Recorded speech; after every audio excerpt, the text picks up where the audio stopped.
I am glad that you are here, my beloved friend. The cloak that has concealed my life has grown heavy. It is time to share and lighten the load my family and I have carried. You are ready to hear what has long been kept hidden.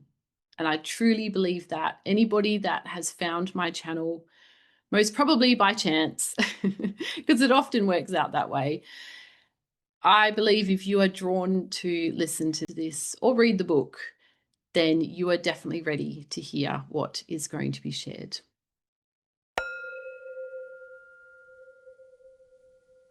Hi, and welcome back to Empowered Spirit Healing. My name is Paula, and today we are continuing on with the second episode of reading Anna, the Voice of the Magdalenes, which is the sequel to Anna, Grandmother of Jesus. So if you have not already read that book, I highly recommend you listen to it first. I will include the link above to the playlist so you can watch that and enjoy that first, because so much happens in that book. And what's really exciting is, even though in the first episode we were not able to get into the first chapter because there were so many beautiful messages and blessings from Anna, from Yeshua, Mother Mary, and the three Marys.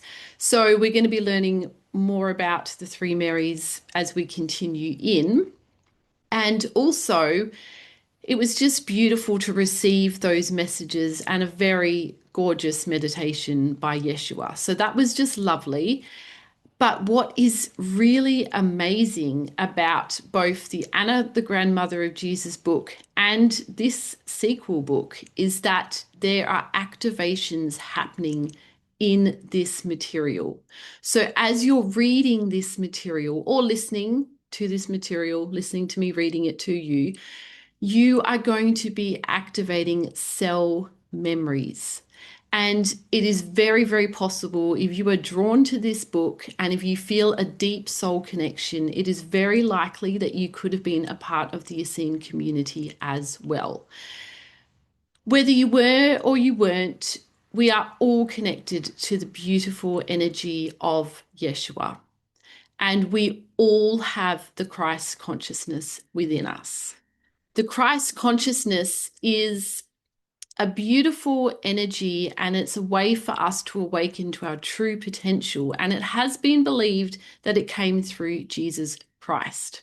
But this is not true, because even in the Anna book, you understand that they were living this way and they were activating this Christ consciousness. Anna was doing this in her initiations, and she was doing this way before Yeshua was even talked about or thought about, before she even gave birth to Mother Mary.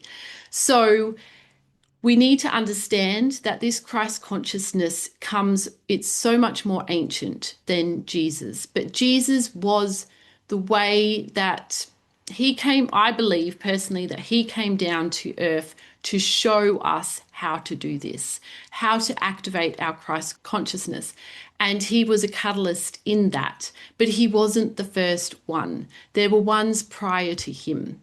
And from what I'm learning in my Edgar Casey series that I'm doing with my friend Jennifer, if you haven't checked that out, and if you're interested in Edgar Casey and his work, we at the moment are covering Atlantis. And in the first book, Anna even mentions how they have the initiations and things that they were doing has come from Atlantis. So this Christ consciousness was around even in Atlantis and prior to that as well, I believe personally. I wouldn't be surprised if it was around in Lemuria as well.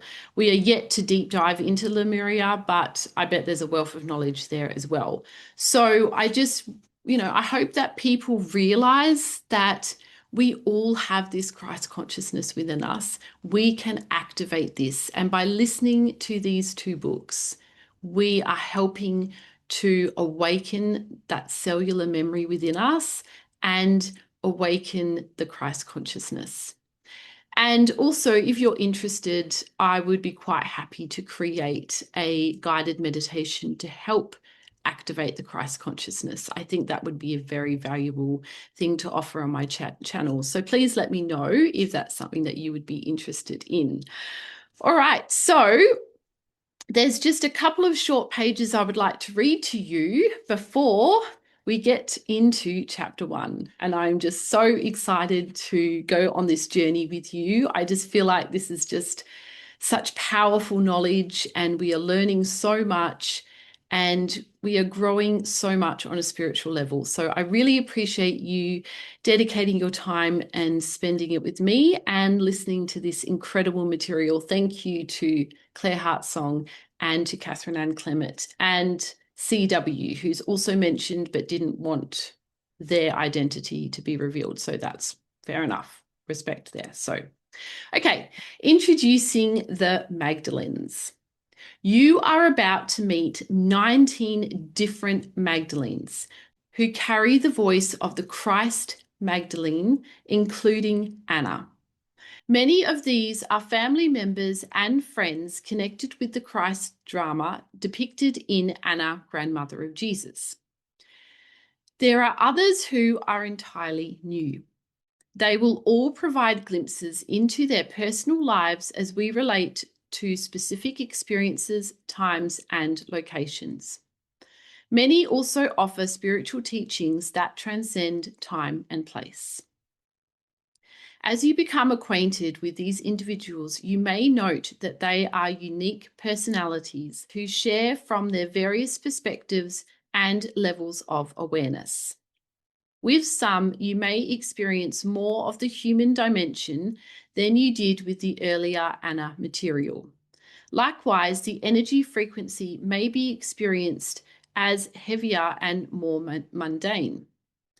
The higher frequencies, which are also present, more subtly accessed. You are encouraged to look deeply into this phenomenon. Should you experience it, and in your own mind, question why this is so. After the first 2 introductory Anna chapters, the format will shift from a singular narrative to a question and answer dialogue. The chapters are named after the specific Magdalene, either gender, who is speaking. You will find the content grouped into 4 parts. These parts correspond loosely with chronological time and with 3 distinct geographical locations: southern France, Britain, before and after the family dispersion, and the Middle East. At certain key points, we will introduce personal anecdotes. It is hoped that these asides may assist you to better understand what Catherine Ann and I were experiencing at the time the Magdalenes were presenting their messages. And if you choose, you can use these notes as a way to enter more fully into the energies and messages. Brief historical accounts are also footnoted in order to provide contextual information. You may also notice that many of the accounts are incomplete. It is our hope that you will use what is provided as a springboard for further exploration as you feel guided. It is our deep intention that this material will bring illumination to your path so that you may realize your own Christ Magdalene voice and your intrinsic luminous nature. Okay, part 1, the Magdalenes Speak. Lifting the Vow of Silence, Secrets Revealed. So this section, part 1, covers France, Samaria, India, and Egypt in AD 14 to 38. Anna, the Voice of the Magdalenes, Historical and Geographical Overview.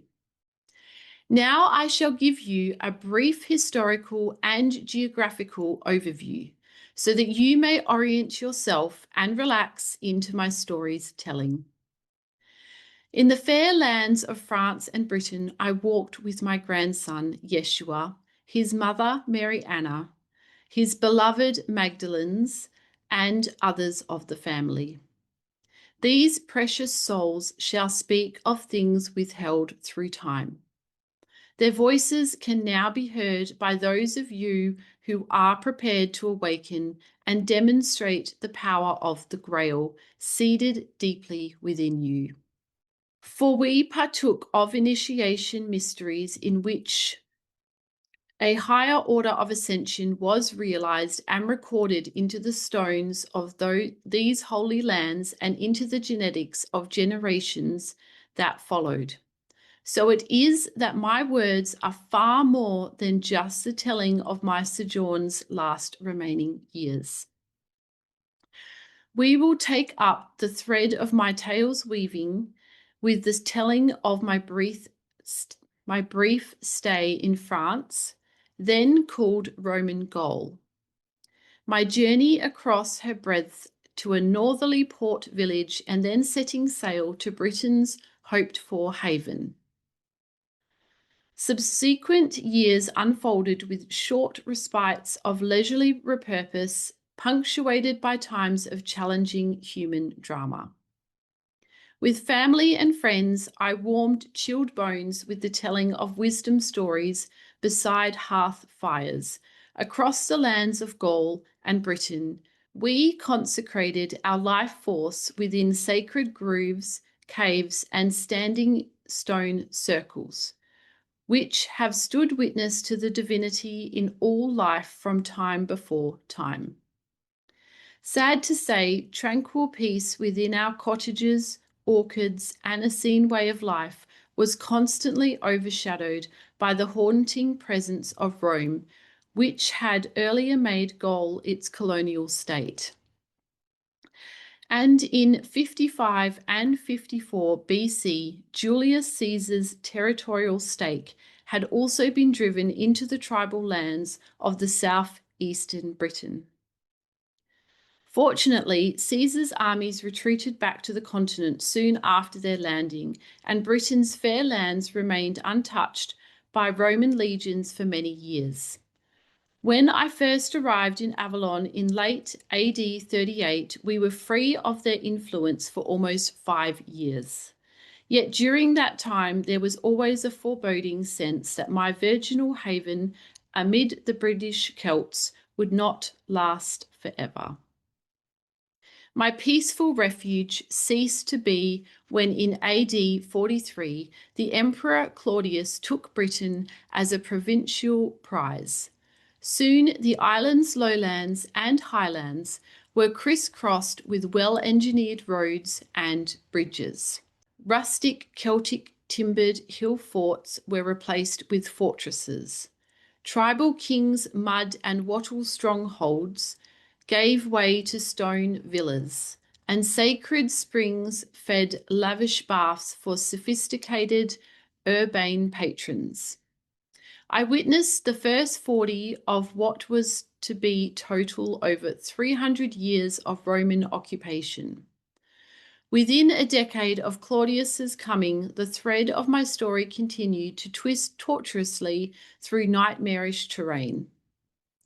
Now let us begin at the beginning of this story's full telling by returning to the estuary of the River Rhone, where our boat without sail or oars found refuge from the great sea. Where if in your day you were to visit the village called Sainte Maries de la Mer, my apologies on the pronunciation, you would encounter the annual gathering of gypsies who remember and honour through time the coming of the two Marys. In fact, more if the truth be known. And a veiled girl child they called Sarah. All right, this is exciting.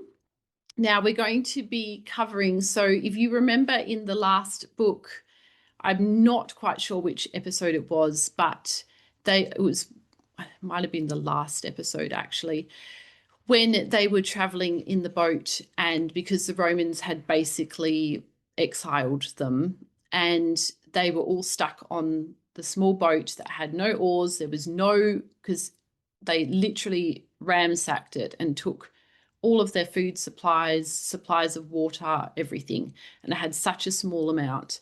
And they had torn the sail, and they didn't know. They probably at some point they thought that they were going to die. So they managed to come together and use the knowledge that they had gained from their initiations, and incredibly survived.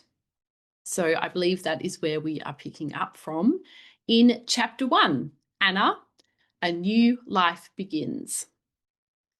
The family arrives in southern Gaul.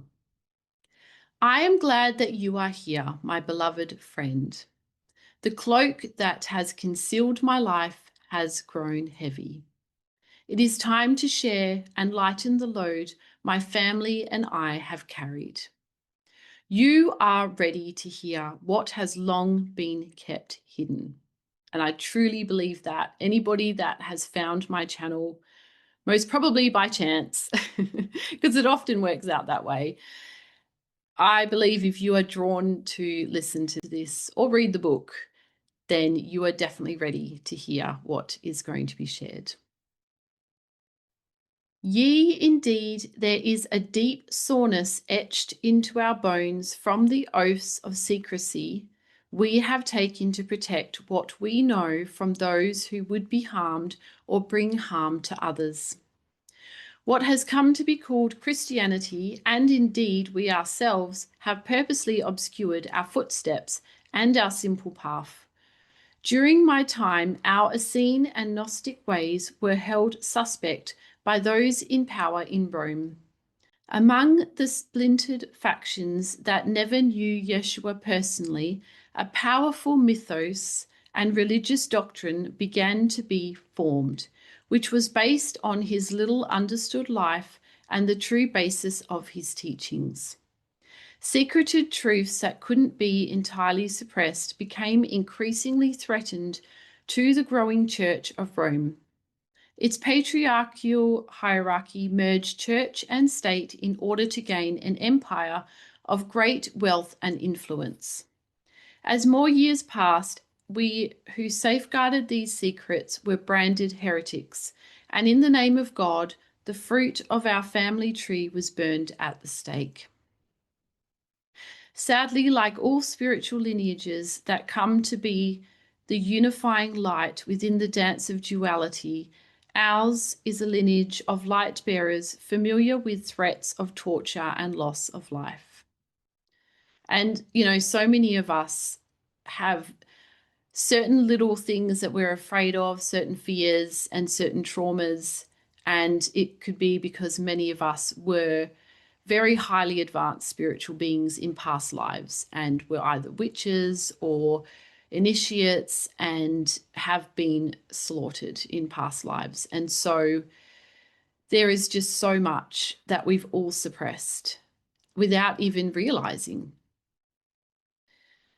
Yet what darkened our days was not so much the grieving of personal loss of life as much as the trampling of those ways we freely shared in which any sincere heart could know a greater liberation. It was the twisting of the message of love's power that caused us distress. Yet, paradoxically, it was within our suffering that our hearts of compassion opened still wider, for we knew in a season yet to come the suffering borne by those who oppressed us would be far greater than ours. What is sown must be harvested. That's an interesting reference to karma. Sometimes, it can be really hard when we see people that seem to be treating other people badly, and you just kind of think, man, they've got everything and they're just getting away with what they're doing. But I truly believe in the higher order of things. I don't think anybody gets away with anything, not on a soul level anyway. It is for all these reasons that I am glad that you and I may meet through these pages. Let us walk together, arm in arm, across the shadowy terrain of my remaining years. Along the way, I shall reveal secrets that I have held close to my heart in order to protect the truth of my family's legacy. But first, I must take you aside and request that you ask yourself these questions. Once you hear what I am about to tell, what will you do with any expanded understanding? What will you do with what might be considered heresy? Will being exposed to another possible truth make your heart lighter and more loving? Will you live your life in a way that will be of greater benefit to others? Please pause. Contemplate deeply what you find in your mind and your heart. Then we shall go on. Saint Mary's de la Mer, AD 32. We are met now upon the shore where the mighty Rhone Delta meets the Great Sea. This land is called Gaul by the emperors of Rome, who have claimed it by force, wresting it from the ancient Celtic tribes, who now pay heavy tribute to those who call themselves gods. As it was in Galilee and Judea, so the yoke of oppression is also felt here. We remain a family in exile. Memory of our arrival and the beginning of a new life rises, as do the early morning mists that hover softly above our new homeland. Out of these ethereal threads, a tapestry of myriad impressions coalesces around my mind and heart. A balmy haze gathers upon the shore where we now walk. Warm, languid waters lap at our bare feet as we stroll between grassy dunes and sea-swept beaches, laden with dark silt carried by the river from the uplands. Off in the distance to the north, there is evidence of a small fishing village with its moored skiffs and children at play. Fishermen cast their nets for the day's catch as they bob upon the gentle current. Climbing a small hillock covered with dune grass and dense scrub, we can gaze seaward where large, wind-driven freighting boats sport colourful sails. These are familiar to me, for my son, Joseph of Arimathea, made his business trade upon the seas. Just weeks earlier in Alexandria, it had been one of Joseph's boats, stripped of its sails and oars by order of an offended Roman centurion, that had carried us miraculously undetected against all odds to this gentle haven. And that's when you know you've got divine guidance taking care of you. If you can manage to get through and experience a miracle like that, you know something's taking care of you. Underscoring our recent trauma, a large slave-driven Roman warship looms now into view. As quickly as it appears, splicing the water with skilled precision, it fades into the hazy horizon. Not far from us, where the main body of the Rhone spreads wide, there is a Roman stronghold you call Marseille. Its history is a citadel of trade and war, stretches far back in time. Its strategic position served the ancient seafaring Phoenicians and Greeks before Rome came to power. I was also aware that just upriver from us there was a newer, burgeoning city called Arles that catered to the tastes of the aristocracy. It was said to be modelled after the imperial city. About such things I learned much during the lively talks we shared with our generous hosts after breaking bread in the evenings. Many stories were told about the suffering of the local people and how similar their lives were to ours during those last years Yeshua walked with us in Mount Carmel and Jerusalem. My body involuntarily contracts as I recall the accumulated stress and tension we all had to master in those days. Like the sea ploughed by a man of war disappearing into a gathering fog, unsettling thoughts rise up to disturb the otherwise tranquil waters of my mind. I breathe, and my body relaxes into the gifts of the now. Although there are moments of anxiety, these are soon replaced with abundant feelings of gratitude that so many of my family are here with me. At another telling, when more is in place, I will share as openly as I can about these family members. Meanwhile, let us patiently set the stage. This is a rich and fertile land. We are given sufficient provisions day by day for our needs. The children who came with us on the harrowing journey from Alexandria were made strong through our initiation of faith. This will prepared them for the challenges they are sure to face. In these days of much needed rest, we instill calm in one another as well as vigilance. We must be continually watchful, ready to move at a moment's notice. We are relaxed yet eager for our new life before us. Though we limped into the estuary of the Rhone, we regained our strength quickly with the help of the villagers who took us into their humble homes and treated us as honoured guests. We refrained from telling all that could be said that might identify us as fugitives. However, we did share about the miracles at sea when Creator heard our unified prayers and set our listing boat on a northwesterly current that eventually washed us upon this blessed shore. They delighted to hear how our bellies were fed by fish aplenty and our parched throats were quenched by gentle rain. They marvelled at our faith and our vibrant health and cheery dispositions. Shortly upon our arrival, my eldest son, Joseph of Arimathea, who knew a great deal about the Mediterranean coastline and thus our whereabouts, immediately sent word by messenger to a friend in commerce who lived nearby in Marseille. He was a well-trusted merchant who had for many years been an undercover liaison for Joseph when he had brought initiates, manuscripts, and supplies to various Essene communities throughout southern Gaul. In various stages, word was carried by boat and rider to the Essene sanctuary at the foot of the Pyrenees, where my sons Isaac and Jacob lived in seclusion. This compound, fashioned after Mount Carmel, was one of its most important outreaches. It was here that I came shortly after I had conceived Mary Anna, Mother Mary, in Britain. It was here that she and I were destined to return. In 18 BC, Isaac and Jacob had moved permanently to this region of the Languedoc, where the mystical Mount Bugarach dominates the landscape.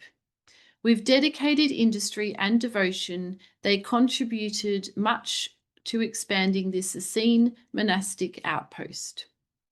They also gave freely of their time and energy to the physical and spiritual welfare of the families who lived in the surrounding small rural villages. For those who came from abroad and those living nearby, who wished to deepen their capacity for joyful, simple living, the school they established taught how to maintain physical and emotional well-being, good farming and husbandry practices, and how to live in greater harmony with one another and nature. Sounds like we all need to be going to a school like that these days. Those with sufficient interest and discipline were also taught how to memorize and recite oral arcane teachings, as well as how to read and write. They could then make good use of the library I had initiated many years earlier. Among these were also men and women who sought a deeper contemplative life, removed from worldly distractions. As in Mount Carmel, it was possible to sustain a consistent practice of the ancient methods for attaining various levels of enlightenment. It has been over 30 years since I last saw Isaac, who is now 79 years of age. I am eager to embrace him and hope his Essene practices of meditation and diet have served his body well. Likewise, I have not seen his beautiful Egyptian wife Tabitha in many years and hope she has also benefited from our wisdom, teachings, and way of life. Jacob, who never married, is now 77.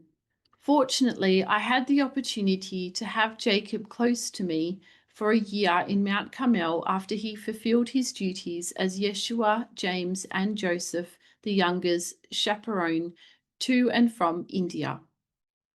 My grandson Joseph remained in India. Nevertheless, it has been far too many years since being with this son who reminds me so much of his father, my beloved Joachim. As I attune to Jacob, I sense his robust energy. I know that once he receives word of our place of arrival, he will make haste and escort us to his Languedoc home, our new Mount Carmel. So the next section is a month after arriving in Gaul and 2 weeks before the journey to Mount Bugarach. And indeed, it was my energetic Jacob who first arrived at the abode where Mary Anna, Mother Mary, her younger children and I received refuge.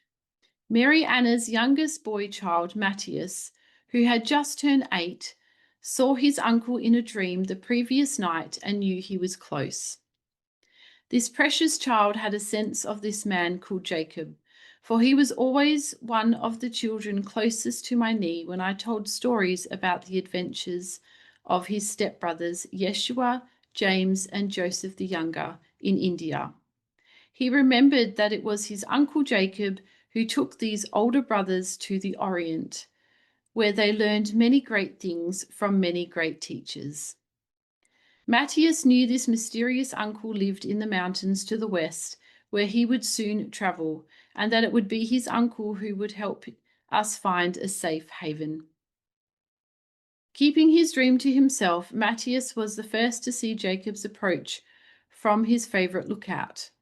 Perched high in the limbs of a great sycamore tree, he watched a lone horseman coming at a trot. Mounted on a large black draft horse common to Gaul, his uncle was easy to recognize even from a distance. Responding to Matthias's waving of a white cloth, Jacob urged his horse to a gallop, stopping just in time to gather the laughing lad into his arms, setting him astride in front of him. Hearing the clattering of hooves and merry voices, the rest of the children in the household turned away from their chores to run out the thatched gate. Thankfully, their much talked about uncle had safely arrived. Though at first a stranger, he was soon embraced and plied with 100 questions before he could even think of coming inside. Needless to say, his sister Mary Anna and I were among the throng to greet him. What a delight to behold my son, who indeed looked younger than his years. He appeared to look so much like his father that I had to suppress a startled sigh. Jacob explained that he had ridden several hours ahead of Isaac and Tabitha, who were coming with a small caravan of wagons which would transport us comfortably to our new home. During the short time that Jacob required to wash himself, as was our custom, the children ran to the other households to spread the good news. In no time, we were all gathered around a large hand-hewn table in our host's great room. Jacob was given goat's milk and new wine, breads and cheeses, dried figs and nut meats, and the season's first crop of apples and pears. It was difficult to hold our customary silence as he mindfully ate each bite. As soon as my son was finished eating and before he could rinse his hands, we began peppering him with a steady stream of questions. He loved every moment of it. Jacob, like many of his siblings, was a great storyteller. He enthusiastically responded to our requests for news about the family. Scattered here and there were those who lived in community from whence he had come. While Jacob was still elaborating on various topics of interest, the village children ran out to meet Isaac and Tabitha's caravan. Once spotted, the children and their parents escorted the whole lot to our door. In spite of all the clamour and milling around, I ran through the crowd to my son and daughter-in-law's wagon. A teary-eyed Tabitha jumped immediately to the ground and was soon enveloped in her daughter Sarah's exuberant arms. Isaac, smiling from ear to ear, was slower to climb down and limped towards me with the aid of a cane. Once getting his land legs, he picked me up in his bear-like arms as if I were a child. I could not hold back the tears of joy and remembrance of those days when, as now, any of my family members returned from a long absence. Introductions were made all around, and soon the great room and outer porch were filled to overflowing. Knowing there would be many beloved mouths to feed, we women had for days been busy preparing a feast. As soon as everyone was made ready and the ritual candles were lit, great platters and bowls were heaped high with all manner of savoury foods. The bounty was placed on the table and in laps for all to enjoy. Festivities went into the late hours. It had been a long time since we had celebrated with so much good food, singing, and dancing. Those who had come to take us to our new Mount Carmel home stayed on for several more days in order to rest the animals and gather supplies for our journey to the mountains. I will long cherish these memories of carefree merriment after so many years of hardship. When next we meet, dear friend, we will take our departure from Sainte Mary's de la Mer, and I shall describe how it was that we finally arrived at the little valley nestled close to the mysterious mountain called Bugarach. Soon thereafter, we shall hear from those family members and friends who also desire to share their voices. Oh, I kind of can't help. This probably sounds really silly, but like, how did they keep their food fresh without fridges? I mean, they're saying that they'd been preparing for days for this big feast, and I'm like, how did they do it back then? How did they preserve food? There is just so much that has been forgotten, I think, in our modern day. And, kind of sadly, if we lost electricity, I don't think many of us would survive for very long. All right, let's continue on with chapter 2. Anna, our journey to the new Mount Carmel. Mount Bugarach of the Languedoc, early autumn AD 32. During the weeks we were waiting for Isaac and Jacob's arrival, Joseph of Arimathea made connections in person and by messenger with his network of confidants who lived in the province region of southern Gaul. These trusted merchants had overseen his commerce and wealth for many years. Through his skillful resourcefulness, we were able to secure funds and supplies for our journey. As soon as everything was in order for our caravan of wagons began its long trek. It felt good to be moving in unison towards our destination that lay at the foot of the Pyrenees. Once we had finally passed through the estuary marshlands of the Camargue with its more primitive tracks, we were glad for the Romans' extraordinary road building skills that made our journey much easier. This was brilliantly exemplified by the Via Domitia, the primary east-west cobblestone road, which makes the journey from Rome to the Iberian Peninsula far swifter than it had been for the Celts and earlier invaders, stretching back into prehistory. Of the same construction as the roads that supported the military occupation of Palestine, I was thankful it now served our passage to freedom. Jacob explained the amazing construction which utilized the labor of many soldiers and slaves under the direction of imperial engineers. Trenches, often as much as 8 feet deep, were filled with layers of rock, sand, cement, and broken tile. The surface was finished with closely fitted paving stones. These roads were meant to endure the ravages of time and were almost maintenance-free. It was this amazing network that defined and extended Augustus and Julius Caesar's envisioned empire, which, in time, spanned the known world. It was hoped that by acquiring provincial control over foreign lands, Rome would prosper and know relative peace. Retired, contentious, and idle military leaders were moved from the overcrowded capital to the outlying regions where they were granted large estates and villas as a reward for their foreign campaigns. With the advantages of greater autonomy, they could take command and oversee the taxation of the provincial peoples. These retired and ambitious tribunes and centurions ensured the popularity of the emperor within the capital city. This in turn aided their own political prospects because it was the vanquished that paid the heavy toll of Roman excess and not the citizens of Rome. We travelled the Via Domitia without incident. The children counted the milestones that distanced us from the tiny village where we had found refuge during the past weeks. Each marker seemed to give us a welcoming salute as we passed by. On occasion, rural way stations welcomed us for the night. Most often we found rest in an open field near a grove of sheltering trees.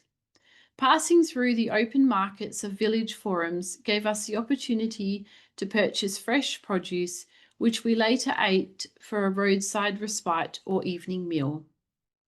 All in all, it was a pleasant adventure, a time to enjoy family camaraderie and renewed vitality. On the estuary of the River Ord, where the first Roman provincial port city called Narbo Martius or Narbonensis is sited on the northwest coast of the Great Sea. We gladly accepted an invitation to rest for several days. One of Joseph's trusted liaisons, a wealthy man who held a high position in the provincial government, opened his large home to us. He was of Gaelic and Roman descent and had assisted Joseph through the years in gaining the appropriate papers needed for the passage and portage of his boats. Most importantly, he understood and supported Joseph's greater purpose, which was to bring initiates and supplies to the several Essene communities located in the Languedoc region. He was also adept at gathering intelligence about the movements and the agendas of the Roman military so that we could move forward with greater confidence and with fewer obstacles.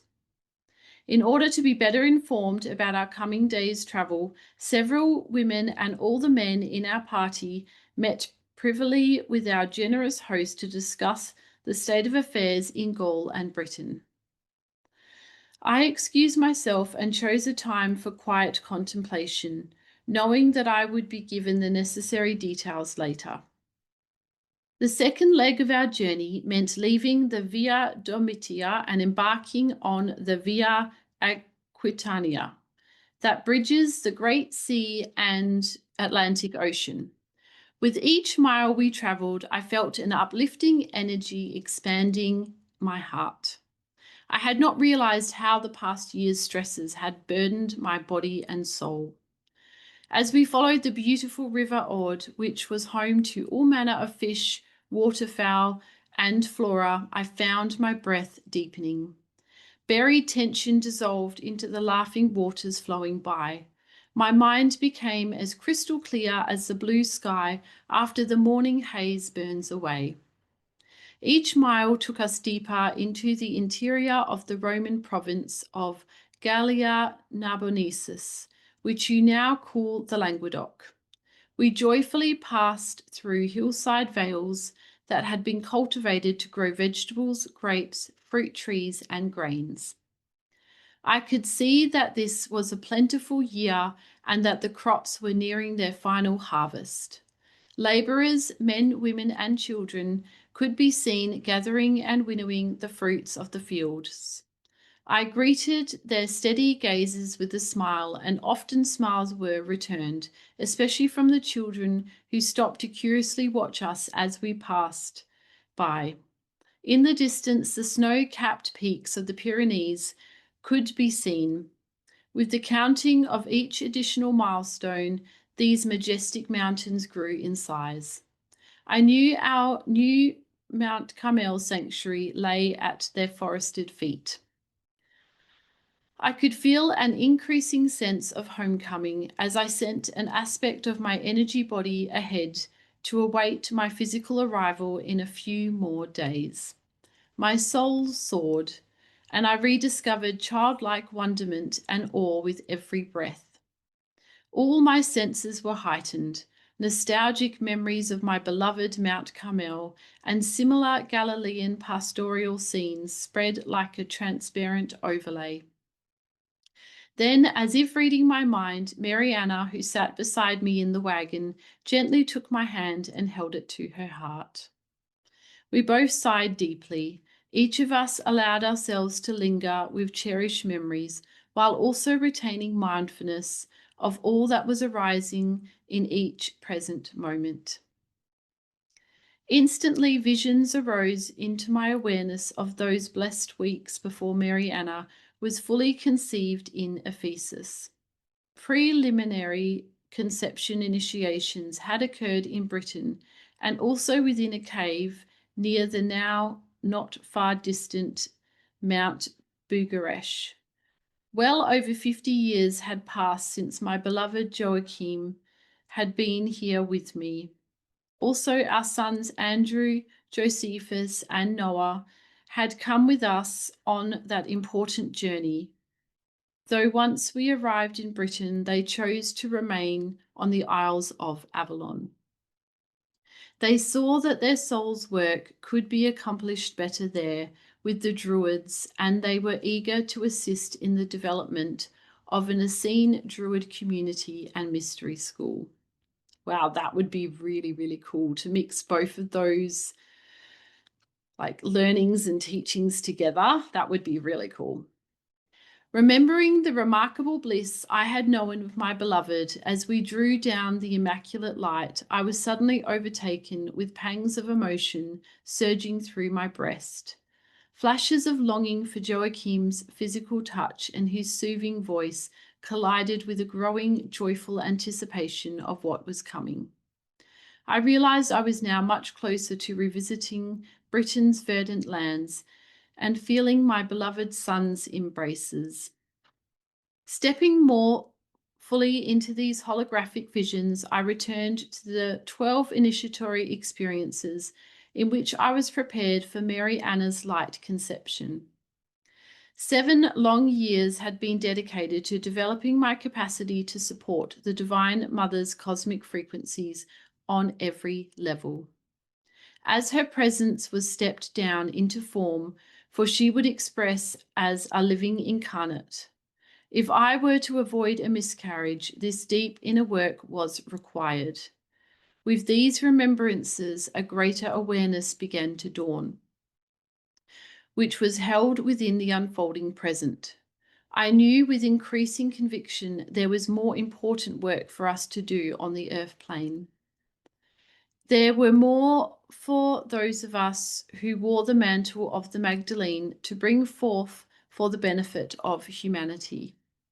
As I energetically revisited the powerful energy vortexes of Avalon and Mount Bugarach, I realized how important it was that we bring our physical presence to these places of power at this time.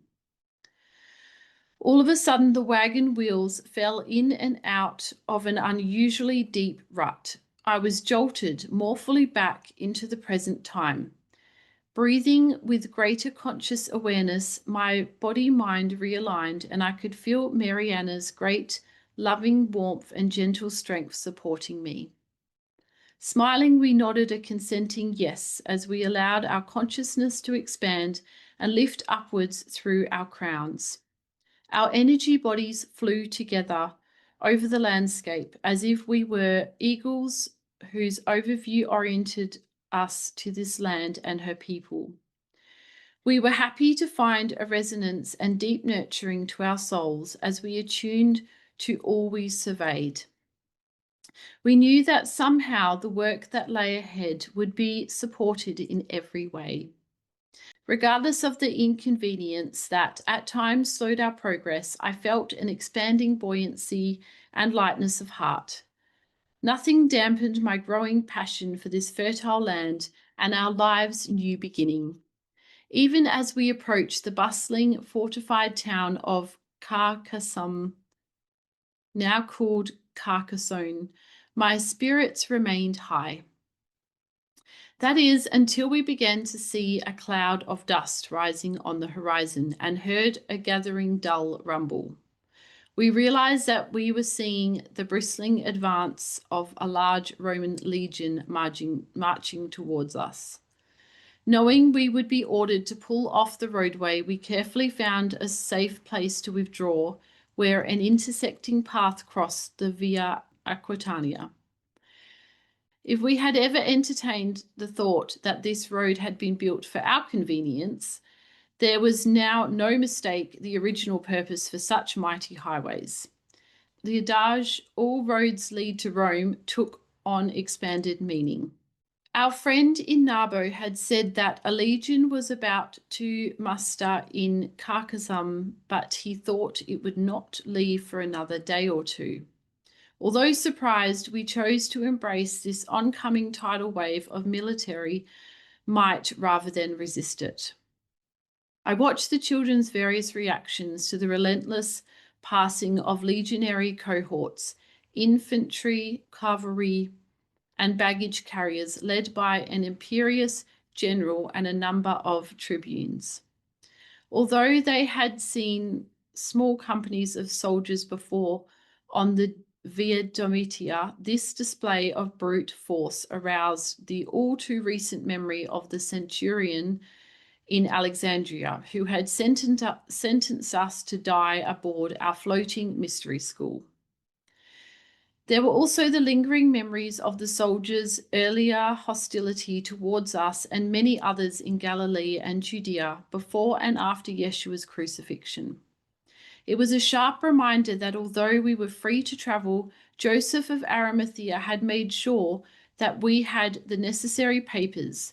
We might be falsely recognized as fugitives. So it was that I observed some of the boys wide-eyed as they scrutinized the General Grimm's face as he rode by on his proud horse, his white and purple toga flowing and his molded breastplate displaying exaggerated muscles. Rank upon rank of infantry soldiers marched by, their tightly fitted armor glinting in the sunlight. Most of the weary men looked doggedly ahead, while some glanced at us with disdain. A few foot soldiers, mostly Gaelic slaves forced to fight for the emperor, offered us feeble smiles. The younger girls among us withdrew, peeking out from the adults' protective huddle. We wanted to shield them from the reality that the haven we sought was marred by potential hazards. We all attempted to be strong and unaffected, but we couldn't help but put hands over our ears to lessen the deafening sounds, the clattering staccato of shod horses' hooves and thousands of soldiers' hobnailed shoes rose and fell in thundering waves upon our tender hearts. The legion seemed like an unstoppable war machine, parading its might before us. Then, as if to further convince us that we best not resist the power of Rome, we endured the cacophony of each cohort's wagons and carts pulled mostly by mules. All kinds of camping equipment, timbers, grain, and metal objects of war filled every conveyance. A few wagons carried wounded soldiers who had survived a recent campaign to the north. Following in the dust were shackled men, women, and children, soon to be sold at the slave market in Nabo Matthias. Oh, that's so sad. We couldn't help flinching as the drivers and equestrian guards snapped their whips over humans and beasts alike, shouting endless obscenities as they goaded tender shoulders and flanks. Stopped short, we always find it startling to realize what degree the economy of the Romans and Celts alike was built upon the backs of slaves and human trafficking. Oh, the suffering of humanity. Would it ever end? Well, 2,000 years later, it doesn't seem any better, unfortunately. Finally, the rear guard passed, and we were left alone in the deafening silence. Slowly we gathered ourselves and pressed on to the Carchasm. Not wanting to linger, we moved as quickly as possible through the Forum and followed the River Ord, south towards its source in the foothills of the Pyrenees. We gladly left the Via Aquitania with its busy concourse of commerce and military presence. Because some of the wagons required repair and the animals were weary, it was agreed that a full day's rest in the thriving village of Limoux was in order. We found grazing for the animals near the blacksmith's shop. The farrier and wheelwright were glad to get our business. While the horses requiring shoeing were shod and the wagons requiring repairs were repaired, we enjoyed taking the children through the colourful market where we took in the additional supplies Isaac had been asked to bring to our mountain community. After the wagons were made ready, we heaped them as full as room allowed and continued south through a deepening canyon. Our night's destination was the Roman bath fed by the hot mineral springs flowing through the limestone grottos of the river Ord at Alet-les-Bains. The baths had been made into an elaborate affair that served all manner of recreational and healing purposes for the Roman gentry who took excursions here from Nabo Matthias. Except for those who were of Roman descent or those who had adopted Roman ways, we were among more and more descendants of the ancient Celts and other tribal peoples. These rustic folk wore the plain garb they had known for centuries. Those who served the nearby shrines and grotto springs dedicated to Minerva and Mithras wore Roman dresses, except, of course, when clothing was laid aside for bathing. I could not help smiling to myself as I contemplated our common humanity once outer pretense is removed. We were told that there had been a party of revellers just a few days earlier who had spent a lot with the local merchants and in the brothels. This particular afternoon, we had the great fortune of having the healing waters to ourselves. How good the refreshing warm water felt to our bone-tired bodies, which had endured so much these many months since leaving Palestine. We gave thanks to our Mother, Father of life, and to the healing angels who carried away our cares and pains as we soaked for hours. Most of the children had never experienced such luxuriant delight. Their playful squeals of laughter ignited levity in us all. We were even more delighted when, at sunset, a rider who Jacob, Isaac, and Tabitha hailed as Brother Tobias sought us out. He was broad of shoulder and stocky of frame. His deeply tanned and smiling face bore a full beard that compensated for the sparse black hair which barely covered his ears and nape. He announced, after greeting everyone with a warm hug, that he had sent a runner earlier to secure rooms for us at a nearby inn, which was stewarded by an Essene family whose service it was to look after the needs of fellow pilgrims. How lovely to be taken in and fed a wholesome meal. Then there was the joyful singing of sacred psalms and rounds of folk songs for those who could stay awake. Joseph and Jacob rendered a brief account of our long trek and news of the conditions we had last encountered in Jerusalem and Alexandria. For myself, I once again begged my leave and followed other nodding heads. How wonderful it was to slip into a clean bed. Even though it meant our journey would become more challenging, we were glad to press on to our final destination. The Roman road that now followed the river was more primitive, a mixture of cobblestone, worn logs, and rutted earth, which had been recently washed out in places. Several times we were forced to make a detour after a sudden thunderstorm made muddy lakes out of our number of low-lying sections of dirt track. We knew it would not be long before this road would be brought up to the standards we had enjoyed earlier. We were aware by now that we had covered most of the distance, and it would not be long before arriving at our new home within the fertile valleys nestled below the great mountains. As we approached Mount Bugarach, we drew welcoming attention from the local farmers who were expecting us. Some of these kind-hearted people had made ready to join us to our final destination. They desired to know firsthand Jacob, Isaac, and Tabitha's relatives, whom they had heard so much about. And likewise, we delighted to feel once again the joy of kindred souls bound together in a community led by Spirit. Our ancient narrow track followed the contours of the rising slopes of Bugarach's forested south side until we crossed its gentle pass. A beautiful vista of snow-capped peaks just off in the distance welcomed us, as did a spring-fed glen.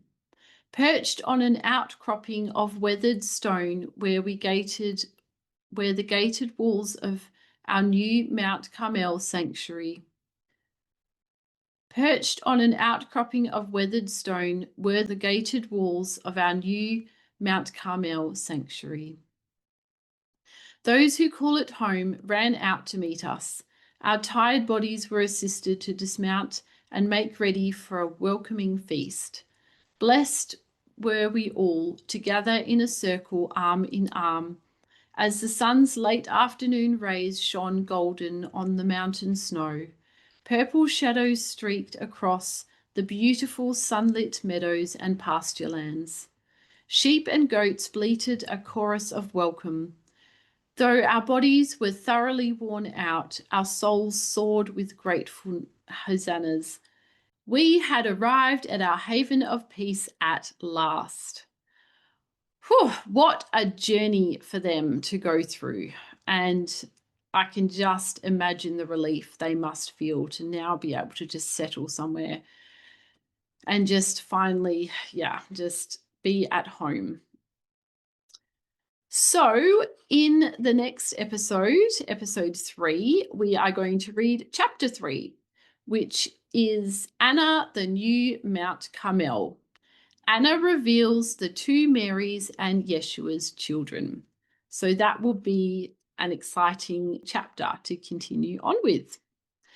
Thank you so much for joining me today. I really hope that you have enjoyed this episode, and I look forward to seeing you in the next one. Thanks. See you next time. Bye.